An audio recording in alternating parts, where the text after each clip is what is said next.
Hi, I'm Money Coach Kris, and this is Money Clarity Conversations. I help people develop emotional intelligence around money using their financial attachment styles. Because most money problems aren't actually about numbers, they're about patterns. So if you ever felt stuck, overwhelmed, or like you're doing everything right and it's still not working, you're in the right place. We're going to talk about how your past, your relationships, and your patterns with money are shaping the way you handle it so you can start working with yourself instead of against yourself.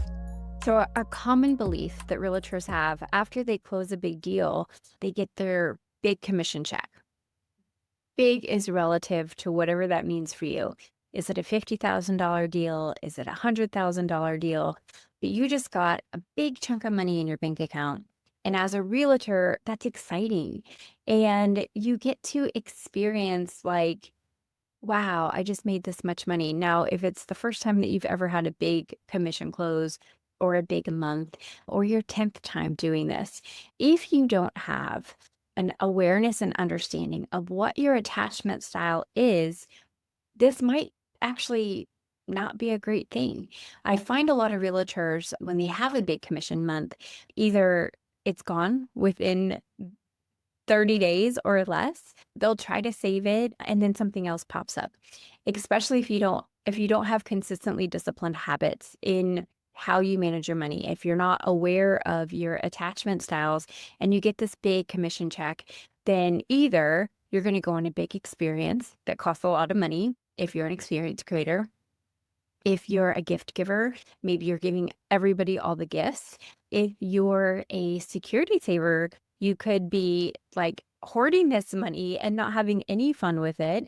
If you're a freedom facilitator, that might be something that you're just not paying attention to what's happening with that money and you're just spending it uselessly, I guess is the best word for that.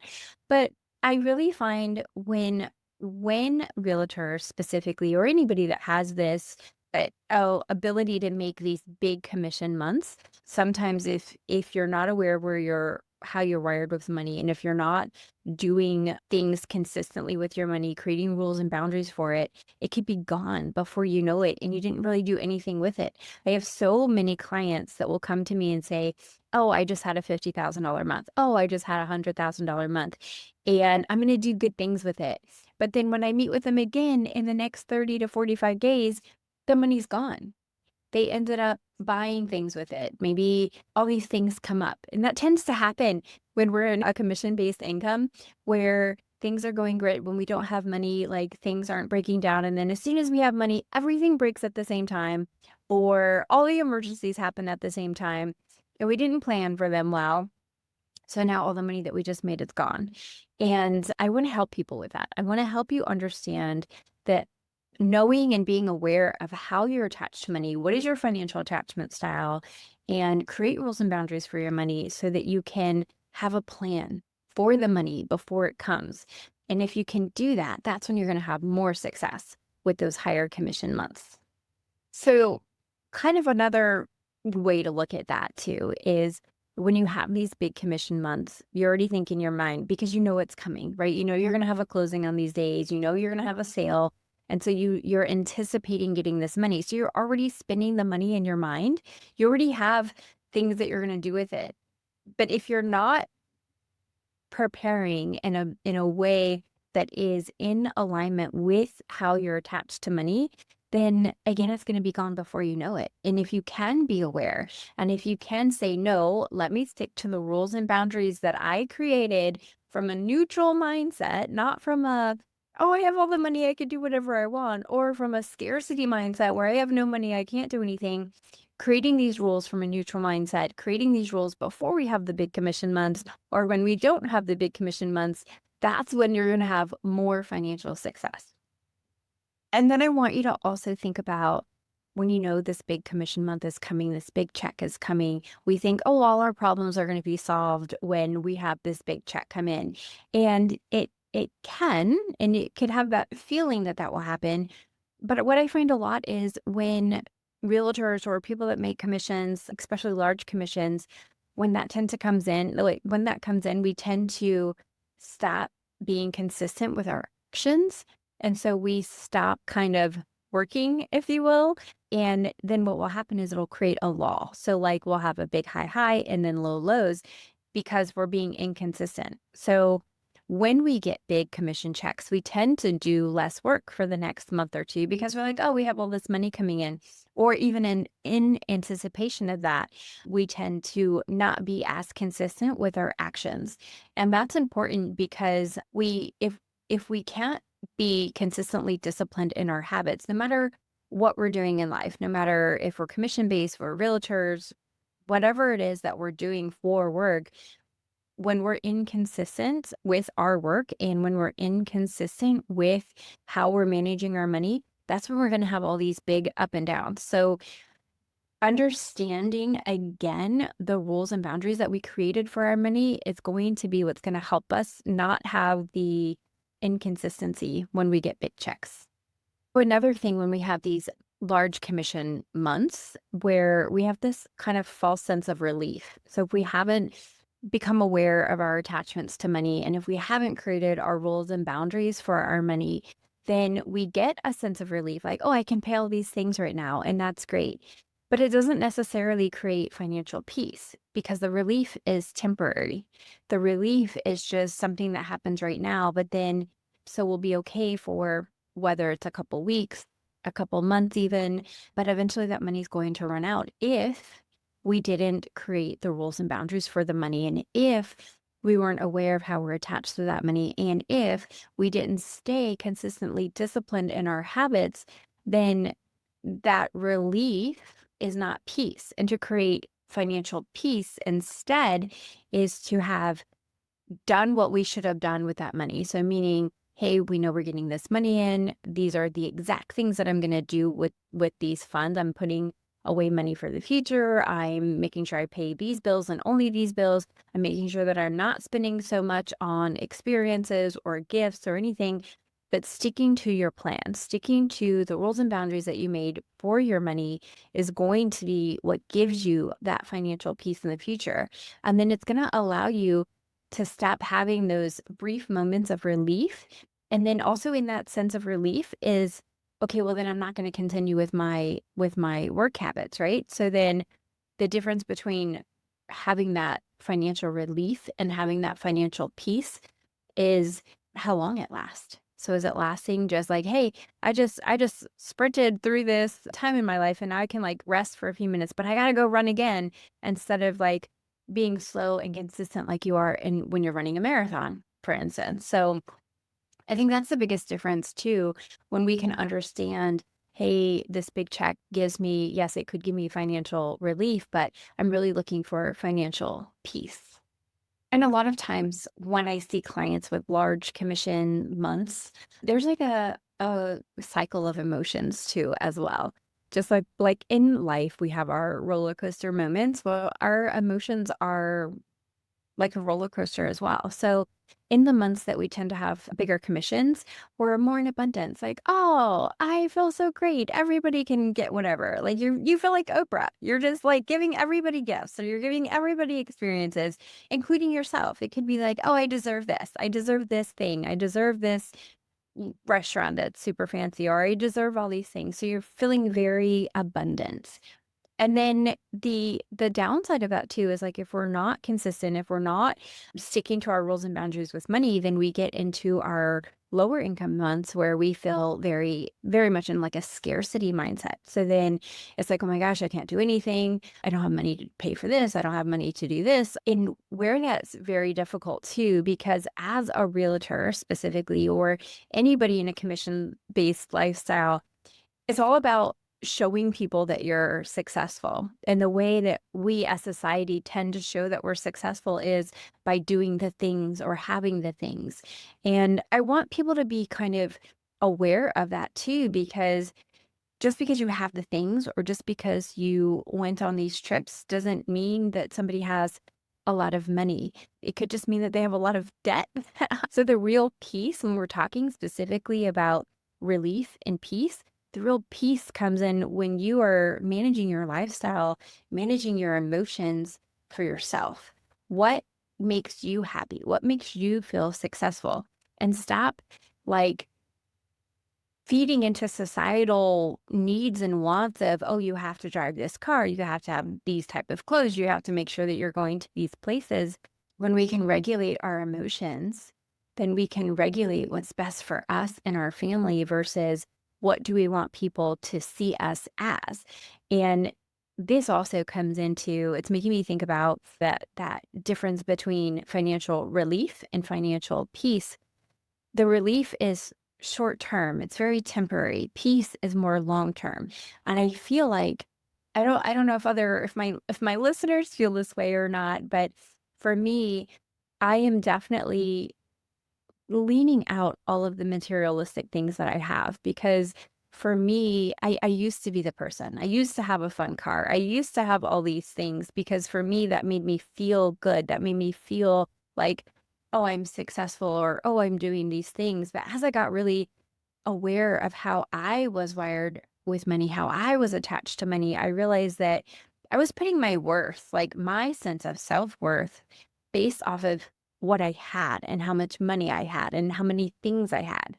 Where now that's irrelevant to me anymore. Now I see people with all these things and I'm like, either they're making a lot of money or they have a lot of debt.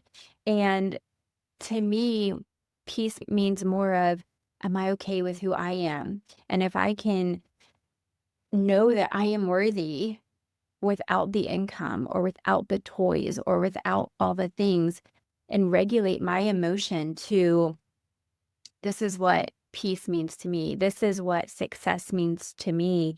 Then it really helps you live through these inconsistent months of commission because you you know that you are a worthy person. You know that you can really create an impact for the world or create an impact for you and your family by regulating your emotions of where you are right in that moment and stop worrying about what other people are thinking. I think a lot of our emotions, the emotions that we have, come from how we want other people to see us. And if we can release that and understand that it's how we feel about ourselves or how our family feels, are we protecting our loved ones?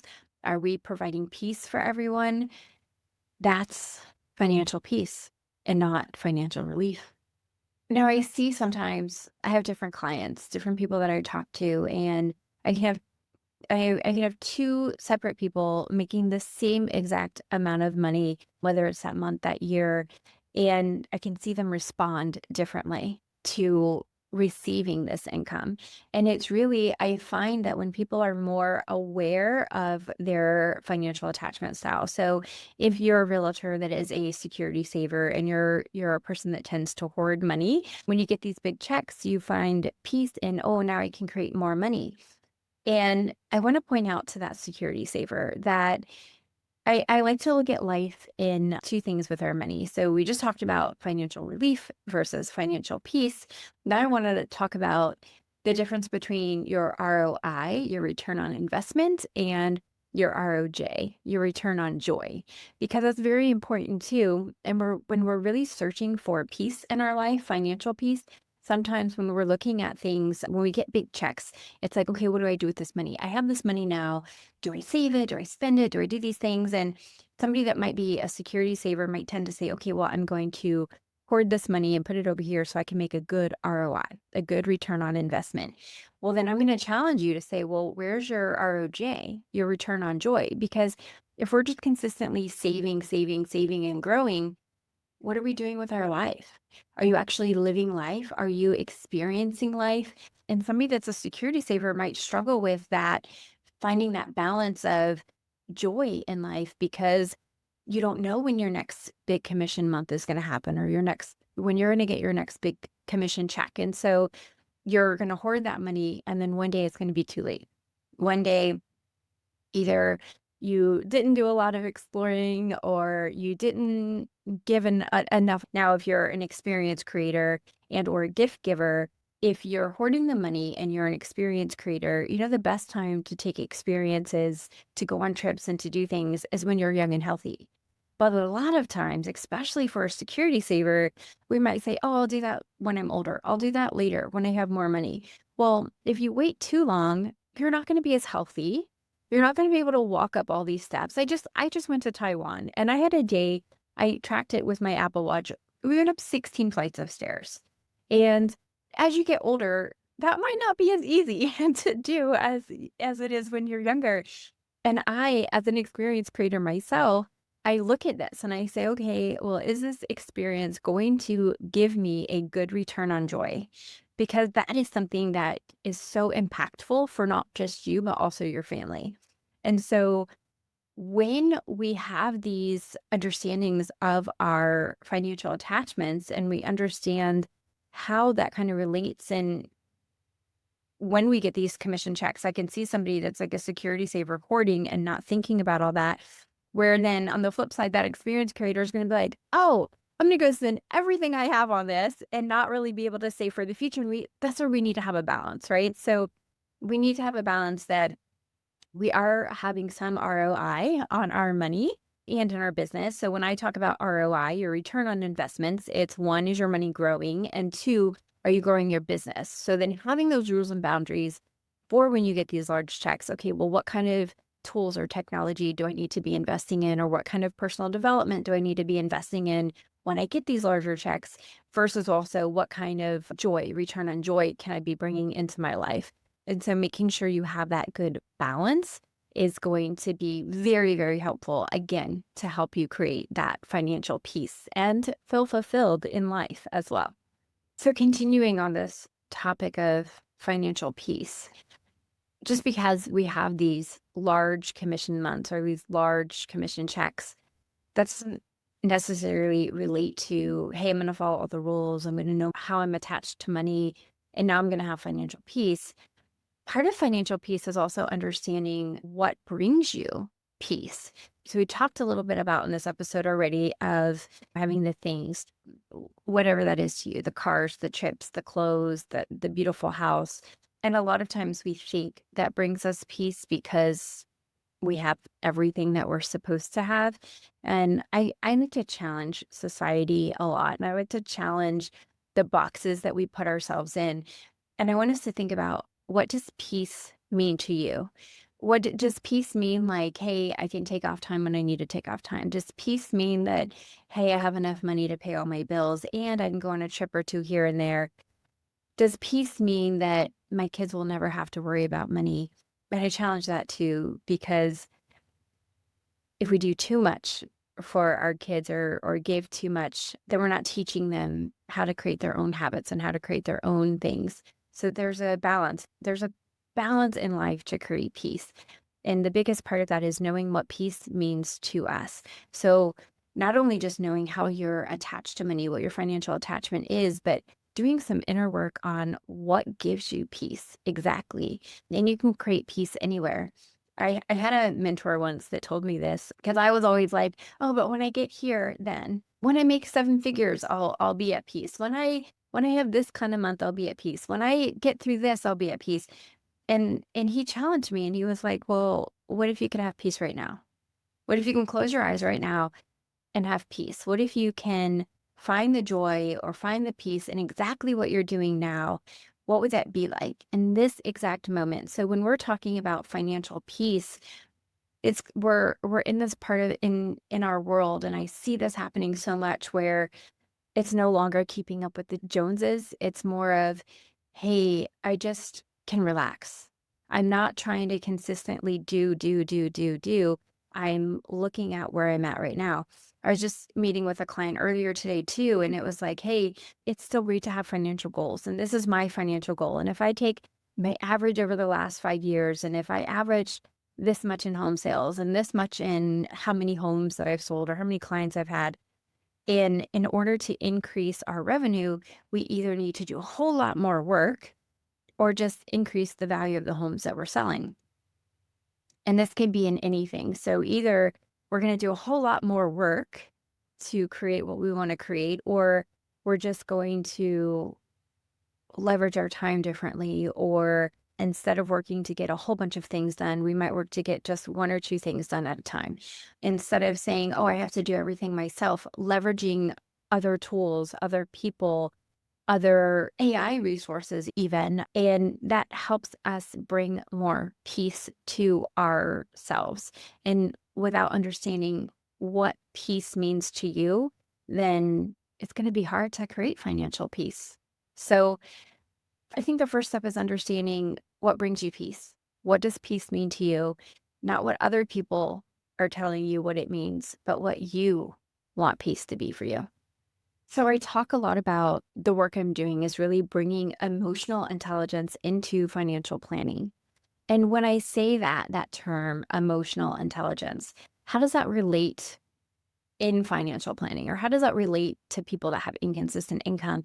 And for me, it's the emotional intelligence piece is kind of just going back to understanding and awareness, right? So we're always taught that money is logical. We're taught that here's exactly what you do, and you do these things and everything will work out. The emotional intelligence part of that is, as humans, we have emotions, right? And as humans, even though we should make more logical decisions, and some of us do, some of us are very logical thinkers, but for the most part, the majority of humans make decisions emotionally.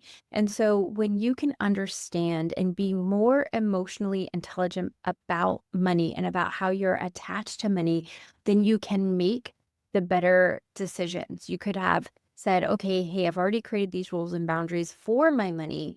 And now I'm kicking it in with my emotional intelligence that I know, hey, I know myself, and I know that typically when this happens, these are how I'm going to make my decisions. But I'm aware now, and I'm being intelligent in my emotions so that I can stick with my rules, my boundaries, and my consistently disciplined habits with my money, with my business, so that I can, again, be more at peace with the decisions that I'm making now and in the future. Today, we've talked a lot about the difference of financial relief and financial peace, and understanding the emotional intelligence around money and around financial planning. I want you to think about these things. Think about your last big commission. Did you feel peaceful, or did you just feel relief for a short period of time? And then what emotions usually come up or show up when you receive a large commission? I want you to be aware of that so that you can create better rules and boundaries around when that happens for you, so that you can shift to being in a more peaceful financial setting. And I really want you to think about what story you're telling yourself about your next closing. Are you like, oh, I hear this all the time. Oh, I just need this closing and then I will. Well, a lot of times we can create these things that we need to do without that next closing. And I want you to get to a place where you don't have to be chasing that next closing all the time. And I say this with the caveat of knowing that sometimes people are just really motivated by, like, oh, I need to go make $20,000 real quick, or I need to go make $50,000 real quick. I know I am. I know if I'm like, hey, I really need to get this done, it's like, hey, I need to go create some more money. And what's great about commission earners and about realtors is that you have the opportunity to do that. And so I want you to think about, one, again, when you get a big check, are you feeling financial peace? Are you feeling relief? How does your emotion show up when you receive a large commission? And what story are you telling yourself about your next closing? And then if your income doubled tomorrow, what financial fears might still be there? As I want you to understand and remember, it's not about the amount of money that you're receiving. The more money that you receive doesn't mean that all your problems are solved. It could mean the more experiences that you're creating. It could be the more money that you spend. So I really want you to be really truthful and honest with yourself, and understanding what brings you peace, and understanding your emotional intelligence around how you manage your money and how your attachment styles really come into play to help you have better financial peace. If this resonated with you, this is the exact work I do at Money Clarity & Co., helping people develop emotional intelligence around money and understand their financial attachment styles. And once you see your patterns, things start to make a lot more sense. If you want to figure out your financial attachment style, grab the link in the description and I'll send it your way.